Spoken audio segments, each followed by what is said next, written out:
Welcome to CEO Money. I'm Michael Yorba. Thanks for joining with us. All right, I have Ricky Ford with us from Persedo. Ricky, welcome to the show. Thank you for being here. Thank you for having me. I appreciate it. All right, give us some background on yourself. Let's talk about Persedo and the technology. I'd like to start off with that, but first you. Right. I started out in the oil and gas business. My career has been basically oil and gas and severe service valve manufacturing. So we develop, engineer, manufacture valves for the severe service industry, mainly refining. And been doing that for 25 years. And on the side, I've been developing this technology with the guidance and direction from a gentleman by the name of Dr. Benjamin Mosier. And so finally in 2013, we applied for patents. In 2015, we were granted our patents. And I've kind of backed out of the oil and gas world and now fully focused on launching the Persedo technology. Tell me about the technology. So the technology, we started out first and foremost attempting to remove what the industry refers to as congeners from a neutral grain spirit. Neutral grain spirit being what they use to produce a vodka. Normally you would go through a distillation step and then you'd go through a filtration step, add water and make a vodka. And our initial project was focused on trying to bypass that distillation and filtration and run it through a technology whereby we could extract what we wanted to extract and not have the alcohol losses associated with traditional distillation and filtration. And so that's kind of what started us down this road. And once we had that figured out, it took us a few years to figure that out, but once we did have that figured out, then what we did is try to alter the technology in such a way that we could utilize it across a broad class of spirits like whiskey, rum, tequilas, etc. Because what you're trying to accomplish with vodka is something totally different than what you're trying to accomplish with a whiskey. So we made some of those process tweaks and changes, and finally landed on something that we could apply to all classes of spirits by simply changing some of the process settings and being able to extract certain things and be able to convert other things in a whiskey, for example, that would make the whiskey smoother and more palatable. Let me jump in there for a second. You call this the polishing process, right? Yes, sir. Okay. Tell our audience about that. So most distilled spirits come with, as you know, they come with an edge. It comes with a little bit of a burn. And when you're sipping a tequila or you're sipping a whiskey, you're typically fighting through a burn to get to the flavor of the underlying distillate. So, for example, if I'm drinking a tequila, I love the agave spirit. I like the way it tastes, but I sure don't like the burn that comes along with it. So what we do, we call it polishing. We typically just knock the edge off. We take away that burn. We're able to strip away some of those inferior alcohols that are associated with the burn, take those away, and allow the flavor of the distillate to come through. so that you're not fighting that burn to get to the flavor. The flavor's just there. And usually it's a set, you'll get the same flavor in a higher end tequila. You know, you sip a higher end tequila, a sipping tequila, or whiskey or whatever. It's usually smoother, and you don't have that offensive burn. Most of your lower end, your lower quality products typically come along with that theme. Kind of like Paw Paul's whiskey. So, are you taking previously manufactured spirits and then running them through the polishing process and then putting them out as a new product, or are you distilling your own brands and then bringing those out to the product? Yeah, right now what we're doing is taking the technology to the distillers and offering service of two things. Number one, we can provide you with a completely different taste profile. So you may like exactly what you're putting in your bottle today, but a lot of people are looking for real estate on the shelf. So maybe I can give you a different taste profile. I'll take something that you currently make today, polish it, and hand you back something that's completely different in taste and aroma. Now, this is a business, so it's not just about the end product. It's about making this company grow. This process is it something that you're looking to go in through? Because you can do this with any alcohol, even take the best and make it better. Is that the profile and the market penetration and the drive where you're taking Persedo? Yes, and also the fact that the whiskey, let's take the whiskey distillers, for example.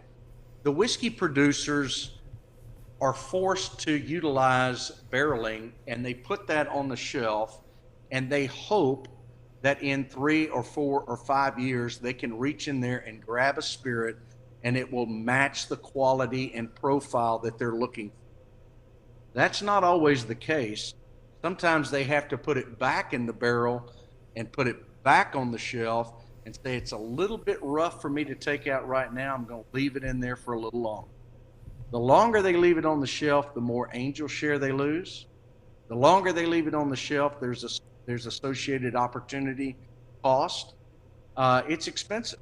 Barreling and leaving it in the barrel is expensive.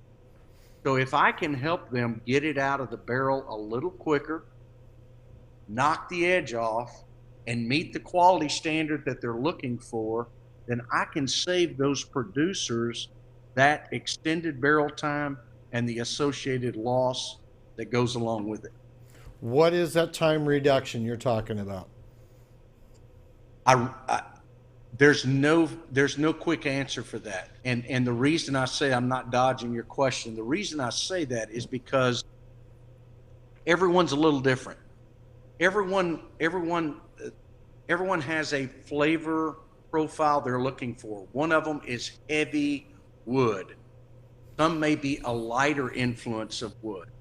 So for those individuals that are looking for a younger whiskey, but they don't like the edge that comes along with that, well, great. I can take a 6-month or a 1 year or an 18-month, knock the edge off of it, and that may fit the profile you're looking for. You may decide to age this for 5 years. It's still going to have an edge on it, and I'll knock the edge off of it and give it back to you. And it's probably associated closely with something that's been aged much longer. What I meant was your turnaround time. I mean, they may want it to sit there for 12 years, but once it comes off the shelf and they give it to you, what's your profile time for the turnaround? Gotcha. We can do about 1,500 gallons per day. It's very, very quick, and it's very, very cost efficient. I'll say that's a huge reduction in cost on all the processes, whether it's opportunity, shelf cost, distribution time. That's amazing. Right. And so what we're able to do is take that distiller's whiskey, let's say at 115 or 125 coming out of the barrel. We'll knock that edge off, hand it back to him. He cuts that down to his desired proof, bottle proof. And the cost for me to do it as compared to what it would cost him in the barrel is a fraction. So, Right. it's a win-win for both sides. And again, we're not promoting the fact that we can make anyone's spirit better. That is not what we're here to do. We're here to say, look, there are plenty of opportunities out there for us to knock the edge off and give someone a different product, or knock the edge off and have their existing product more approachable from a larger audience, let's say. Well, You here's the know, way I'm looking at it. You have okay. been able to take a non-technologically viable company and add technology to it, which really pops their valuation on their company. By when you put your technology into a non-technology company, you just gave them a huge valuation pop. Yes, sir. Yes, sir. And I will also say that we have our business model to help these craft distillers and mid-sized distillers and even the larger distillers. But our focus initially was on the craft and mid-sized distillery. What we've done is we've said, look, we will take on the capital cost of the equipment. Okay. And what we'll do is we will place the system in your facility, allowing you to utilize the technology and license that to you. So there's no CapEx up front, because most of these craft distillers have already spent a lot of upfront cash building the distillery, buying equipment. And so what we're trying to do is take this piece of equipment, make it easy for the craft distillers to incorporate it into their production facility, and pay for it as they go. So, as Grandma would say, you just turned a sow's ear into a silk purse. Yes, sir. Yeah, no doubt about it. All right, well, I'm going to tell you that I tried all three of them, the whiskey, the vodka, and the tequila, and you do a remarkable job. And I didn't just do it by myself. I did a taste test out at the ranch, and we all said, you know what? This is much better than what it was before we got it. So I'm going to tell you, your stuff works from me to you. I did it myself. I did the whole taste test. I see nothing but great things for you. You're going to make what was good better, what was bad good. Yes, I thank you very much. I appreciate that feedback. I really do. And again, we just want to be another tool in the toolbox to help craft distillers produce a different taste profile and maybe gain another spot on the shelf. This is a global enterprise about to go just gangbusters from what I see. Ricky, thanks for being a guest on today's show. Thanks for having me, Michael. Have a great day. You're welcome. You too. And don't hang up. I've got somebody I want to introduce you to. Okay? Yep, you got it. All right. You've been watching CEO Money with Michael Yorba. Thanks for joining with me. Like us on Facebook. Follow us on Twitter. And don't forget to download our new app on Apple and Android. We'll talk to you soon.